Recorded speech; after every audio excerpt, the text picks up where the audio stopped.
All right, strap in, everybody. Today we are taking a deep dive into Kriya Yoga. Well, the errors of Kriya Yoga, to be precise. Yeah, the errors. Specifically looking at this eightfold classification of errors. Eightfold. Wow. Yeah. It's from this YouTube video titled Errors of Swami Yogananda Classification, 8 Types of Errors from this channel, Advanced Apologetics Research. Hmm. So Kriya Yoga, just to remind everyone, it's all about achieving, self-realization and liberation. Like escaping the cycle of rebirth in Hinduism. Right, exactly. And this channel is advanced apologetics research, so it's coming at it from a Christian apologetics angle. Yeah, so it'll be interesting to see how they kind of approach this and how they critique it. So the question is Kriya Yoga actually a path to enlightenment? Or is it built on, flawed assumptions, deceptive practices? That's what we're going to try to figure out today. Yeah, and with this eightfold classification, they're really taking a systematic approach to dissecting Kriya Yoga. Yeah, for sure. Okay, so this eightfold classification, what are the categories? Okay, so they've got epistemological errors, biases, factual errors, logical errors, faulty assumptions, internal contradictions, external contradictions, and then errors specific to Kriya Yoga itself. Okay, wow, that's a lot. Epistemological errors, and that's a big word. What does that even mean? So it's basically like, think of it like if you are trying a new recipe and the person who wrote the recipe has never cooked before. You Oh, might question their knowledge of how to cook. right. So epistemology is the study of, how we know what we know. So an epistemological error would be a flaw in, how Kriya Yoga goes about gaining and validating knowledge. Okay, so questioning the methods that Yeah. you're using. Okay, what about the biases? You mentioned biases. Yeah, so every system is going to have, some kind of biases. And here, the source is saying that Kriya Yoga is, it has Hindu roots, right? Yep. So that could be influencing, their perspective. It's not necessarily a bad thing, but it's just important to be aware of how, our cultural and religious biases can shape our understanding of things. Right, like you're looking through the specific lens. Exactly. And sometimes that lens can, distort the picture a little bit. Right, interesting. Okay, so how about we get into some of the specific claims that the source is challenging? What's one that you think is a really important one? Well, they talk a lot about, altered brain states, like when you're meditating. Kriya Yoga says that that's a sign of self-realization, but the source kind of pushes back on that a little bit. Oh, interesting. So just because you are having a certain experience in your brain doesn't mean that you've suddenly achieved enlightenment? Right. Like, you could say a sugar rush is enlightenment. Just No. because it feels profound doesn't necessarily mean that it's true. Right, right, right. And this leads into, another point they make, which is Kriya Yoga being a scientific technique. And the source is arguing that there's no scientific evidence, to back that up. They're saying, while it might have some psychological effects like relaxation or focus, it doesn't mean that it's a scientifically proven path to liberation. Okay, so it's important to like distinguish between having an experience and understanding what that experience actually means. Exactly. Yeah. Interesting. Okay. What else? What else do they point out? They also get into this idea of circular reasoning. Oh, okay. So it's a bit tricky to explain, but it's kind of like saying this book is true because it says it's true. Okay.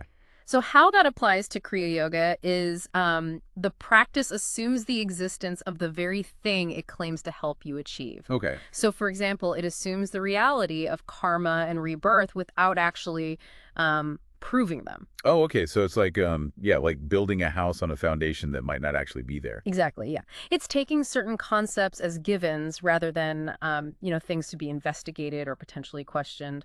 Right, right. Okay. We're getting pretty deep here and we've only just started. I think we need to take a closer look at those concepts of karma and rebirth because that seems to be you know, a big part of what the source is arguing. But we'll save that for the next part of our deep dive. Welcome back. Let's get back to those ideas of karma and rebirth that Kriya Yoga is based on. Yeah, those are pretty important concepts in Hinduism, right? Oh, yeah, yeah. Karma is like this cause and effect system, like a cosmic balance sheet where all your actions, good and bad, they have consequences that shape your future lives. So it's like you're carrying over a balance from one life to the next. Exactly. And that's where the idea of rebirth comes in, or reincarnation. The idea is that you're born again and again, working off that karmic debt, until you finally achieve liberation. Okay, so how does the source challenge this? Well, they're coming at it from a Christian perspective, so their whole worldview is different. They're basically saying that this idea of uh, karmic debt, that we're carrying over these burdens from past lives, it's just not true. So they're questioning the whole foundation of the system. Right. And if you take that away, if there's no karma to work off, then what's the point of Kriya Yoga? What are you being liberated from? Okay, so it's not about whether Kriya Yoga can reduce karma, but whether karma actually even exists. Exactly. So where does that leave us? Well, it feeds into this idea of spiritual deception, right? That Kriya Yoga might be misleading people, especially those who aren't familiar with the whole Hindu context. Like they're buying into a system without really understanding the fine print. Yeah, something like that. And then there's the whole issue of altered states of consciousness. Right, that's what we were talking about before. Yeah. The source is saying that Kriya Yoga might be confusing those altered states, the ones you experience during meditation, with actual self-realization. So it's like saying that because you had a hallucination, it must be a glimpse into a higher reality. Exactly, yeah. Just because it feels profound doesn't mean it's true. And it's like that sugar rush you were talking about, right? Yeah, it's a good analogy. The source is suggesting that Kriya Yoga might be mistaking that rush for genuine spiritual insight. Okay, so people might be having these intense experiences, but they're misunderstanding what those experiences actually mean. Right. They might think they're on the path to liberation when they're really just experiencing a shift in their brain chemistry. Okay, so we've got these altered states, the question of karma and rebirth. What else? What else is wrong with Kriya Yoga, according to the source? Well, they really go after the idea that Kriya Yoga is a scientific technique. Okay. They're saying there's no proof, no scientific evidence to back up the idea that it can actually reduce karma or lead to liberation. So they're using the language of science without having the science to support it. Exactly. And it goes back to those epistemological errors, They're questioning how Kriya Yoga gains and validates knowledge. Like, show me the evidence, right? Yeah, exactly. Put up or shut up.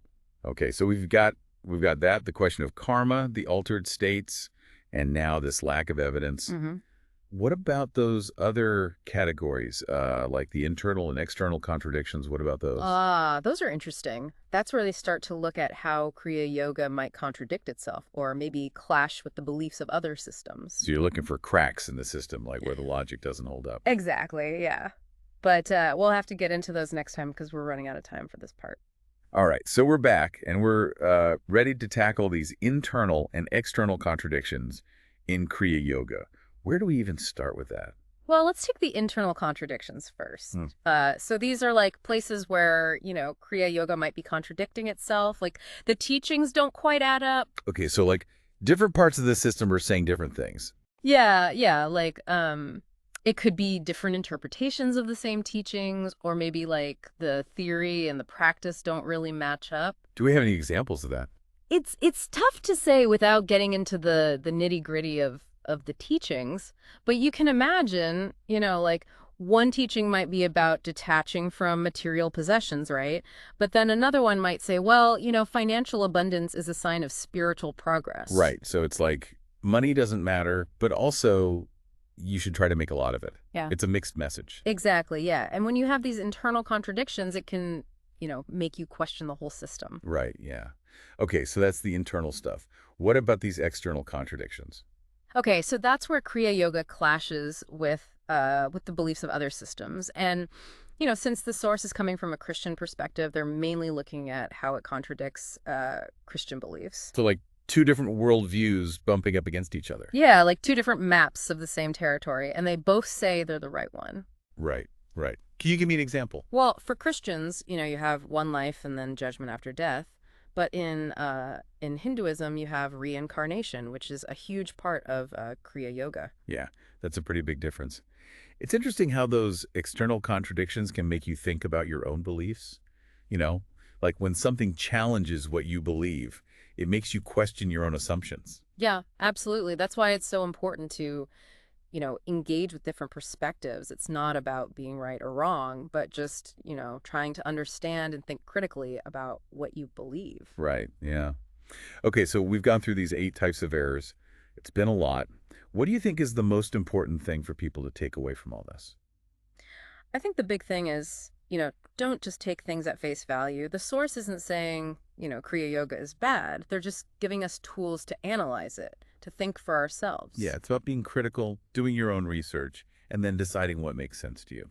Exactly. And Yeah. remember, this is all coming from a Christian perspective. So it's, important to keep that in mind and maybe see what other perspectives are out there. Like maybe there are Hindu scholars who would, you know, explain these things differently. Yeah, that's a good point. It's always good to, hear different sides of the story. Yeah, and in the end, it's not about winning an argument or anything. It's about, learning and growing on our own spiritual journeys. Well said. And on that note, we've reached the end of our deep dive into the errors of Kriya Yoga. Thanks for joining us, and we'll see you next time.